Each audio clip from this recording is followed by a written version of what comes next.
makakalikot. 7th day.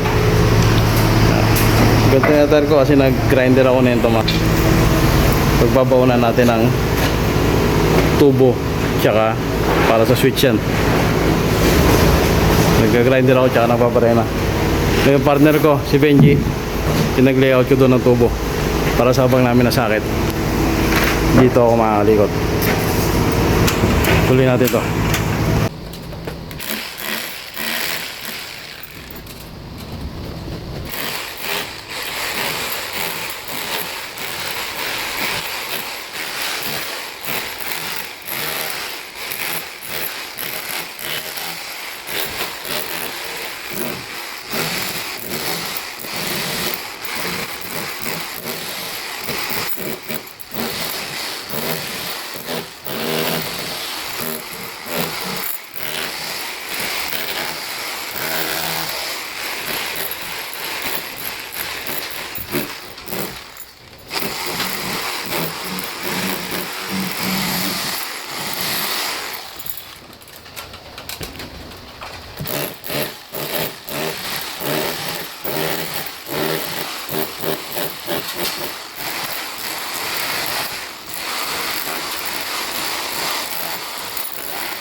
Nakalikot, natapos na natin sisilin, no?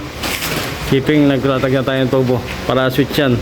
Switch, saka switch din ng water heater, pero double pole switch.